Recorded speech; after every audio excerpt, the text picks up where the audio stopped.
Ancaman gempa besar bukan hanya terjadi di Indonesia. Negeri Sakura Jepang juga mengalami hal serupa. Para ilmuwan gempa bumi dari Badan Meteorologi Jepang atau JMA mengeluarkan peringatan bahwa negaranya harus bersiap menghadapi kemungkinan gempa besar suatu hari nanti. Di sisi lain, BMKG juga menyampaikan peringatan serupa untuk Indonesia.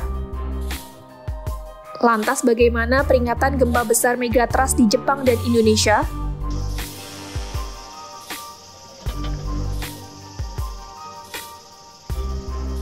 Peringatan tentang kemungkinan terjadinya gempa besar dikeluarkan JMA usai gempa berkekuatan magnitudo 7,1 mengguncang lepas pantai Pulau Kyushu, Kamis 8 Agustus 2024. Gempa itu menyebabkan 8 orang terluka dan memicu tsunami kecil yang mencapai pesisir Kyushu dan Shikoku. JMA lantas memperingatkan soal gempa dan tsunami besar yang kemungkinan akan terjadi. Menurut JMA, kemungkinan kekuatan gempa dahsyat baru lebih tinggi dari biasanya, tetapi itu bukan indikasi bahwa gempa besar pasti akan terjadi selama periode waktu tertentu. Peringatan dari JMA kali ini menyangkut zona subduksi Palung Nankai yang berada di antara dua lempeng tektonik di Samudra Pasifik, tempat gempa besar yang pernah terjadi di masa lalu. JMA menyebut gempa pada 8 Agustus dikhawatirkan memicu gempa lebih besar di segmen tersebut. Jika gempa besar kembali terjadi di zona kegempaan itu, hal tersebut dapat mempengaruhi sebagian besar garis pantai Pasifik Jepang. Beberapa studi dan simulasi yang dibuat para ilmuwan Jepang mengatakan, gempa dan tsunami di zona itu bisa mengancam sekitar 300.000 jiwa dalam skenario terburuk.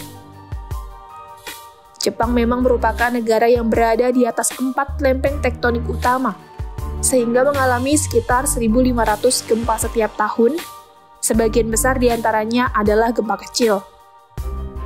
Bahkan gempa lebih besar seperti yang terjadi pada 8 Agustus lalu, dampaknya cenderung kecil berkat teknik pembangunan tahan gempa dan prosedur peringatan dini gempa yang dijalankan dengan baik.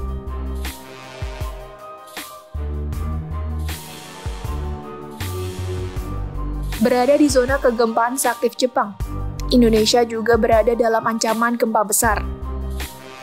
Kepala Pusat Gempa Bumi dan Tsunami BMKG, Daryono, menyebut Indonesia juga memiliki segmen megatrust yang tinggal menunggu waktu lepas. Ia menyebut segmen yang berpotensi terjadi gempa besar adalah megatrust Selat Sunda dan megatrust Mentawai Siberut. Informasi soal potensi gempa besar yang bisa terjadi di zona megatrust Selat Sunda dan Mentawai Siberut ini sebenarnya sudah berulang kali diinformasikan. Namun, dibandingkan dengan Jepang, risiko gempa bumi dan tsunami di Indonesia dinilai lebih tinggi karena lemahnya kapasitas dalam pengurangan risiko bencana. Sebab, rangkaian gempa kecil yang berulang kali terjadi telah memicu kerusakan dan korban signifikan. Bagaimana jika gempa dari zona megatrust terjadi? Dampak kerusakan dan korban jiwa akibat gempa bumi dan tsunami tak semata-mata ditentukan oleh besarnya magnitudo. Namun, faktor terpenting adalah bagaimana untuk menyiapkan diri dan mengurangi risiko. Hal itu contohnya seperti memperkuat sistem peringatan dini gempa dan tsunami, memperkuat bangunan hingga tahan gempa, serta meningkatkan pengetahuan dan kesigapan untuk menyelamatkan diri.